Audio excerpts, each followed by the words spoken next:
میرے نہایت ہی واجب الاحترام معزز سامعین اکرام، السلام علیکم ورحمۃ اللہ وبرکاتہ۔ بحیثیت انسان ہم لوگوں پر جو ذمہ داریاں، جو حقوق عائد ہوتے ہیں، لازم ہوتے ہیں، بنیادی طور پر ان کی دو قسمیں ہیں۔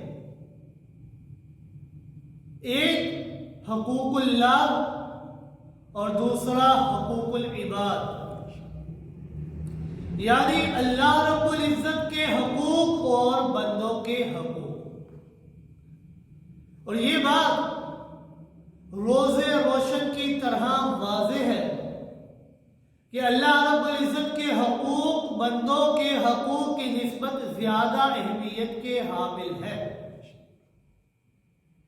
کیوں؟ وجہ یہ ہے، حقدار جتنا بڑا اور قابل احترام اور قابل عزت ہوتا ہے، اس کے حق کی حق تلفی بھی اتنا ہی بڑا جرم ہوا کرتی ہے۔ لیکن اگر ایک اور انداز سے غور و فکر کیا جائے تو حقوق العباد کا معاملہ حقوق اللہ کی نسبت زیادہ سخت نظر آتا ہے۔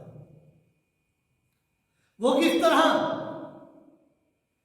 کہ اللہ رب العزت کی شان، اللہ رب العزت کی صفت ہے کہ وہ غفور الرحیم ہے۔ ان اللہ غفور الرحیم، کہ بے شک میرا اللہ بخشنے والا بڑا ہی مہربان ہے، وہ اپنے بندوں پر بڑا رحم کرنے والا، بڑا مہربان، ان سے بے پناہ محبت کرنے والا ہے۔ اگر اس کے حقوق کے اندر کوئی کمی یا کوئی کوتاہی ہو گئی تو وہ یقیناً معافی مانگنے سے معاف فرما دے گا۔ کیوں؟ کیونکہ وہ معاف کرنے والے کو بے حد پسند کرتا ہے۔ اللہم انک عفو تحب العفو فاعف عنا یا غفور۔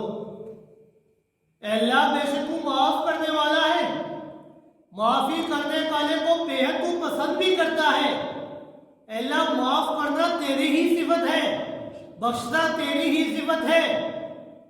فاعف عنا یا غفور، اے معاف کرنے والے، ہماری کوتاہیوں کو بھی معاف فرما دے۔ آدمی جہاں اور جس حال میں بھی اپنے رب سے معافی مانگتا ہے، اللہ رب العزت اس کے گناہوں کو معاف فرما دیتے ہیں۔ اگر وہ معافی نہ بھی مانگے تو اللہ رب العزت کا اصول یہ ہے کہ ایک انسان نیکیاں کرتا ہے تو اللہ رب العزت نیکیوں کی وجہ سے اس کے گناہوں کو معاف فرما دیتے ہیں۔ اللہ رب العزت نے فرمایا ان الحسنات یذہبن السیئات، میں اللہ نیکیوں کی وجہ سے گناہوں کو دور کر دیتا ہوں۔ تم نیکیاں کرتے جاؤ، میں اللہ تمہارے گناہوں کو معاف کرتا جاؤں۔ ایک مقام پر تو اللہ نے فرمایا فَأُولَٰئِکَ یُبَدِّلُ اللَّهُ سَیِّئَاتِهِمْ حَسَنَات، جو انسان محض اللہ کی رضا کی خاطر نیکیاں کرتا ہے، میں اللہ سے اس نیکیوں کی بدولت اس کے گناہوں کو معاف نہیں بلکہ اس کے گناہوں کو بھی نیکیوں میں تبدیل کر دیتا ہوں۔ یبدل اللہ، میں اللہ تبدیل کر دیتا ہوں۔ اس کے برعکس بندوں کے جو حقوق ہیں وہ اسی وقت معاف ہو سکتے ہیں کہ جب اس بندے کو ادائیگی کی جائے گی یا اس سے معافی مانگی جائے گی اور وہ معاف بھی کرے۔ یعنی آدمی جتنی مرضی نیکیاں کر لے، جتنے مرضی اعمال صالحہ کے انبار لگا لے، بندوں کے حقوق معاف نہیں ہو سکتے جب تک کہ صاحب حق خود اسے معاف نہ کر دے۔ اس لیے یہ معاملہ حقوق اللہ کی نسبت زیادہ پرخطر ہے۔ پیغمبر کائنات صلی اللہ علیہ وآلہ وسلم نے خود ارشاد فرمایا، مشکوٰۃ شریف کی روایت ہے کہ آپ صلی اللہ علیہ وآلہ وسلم فرمایا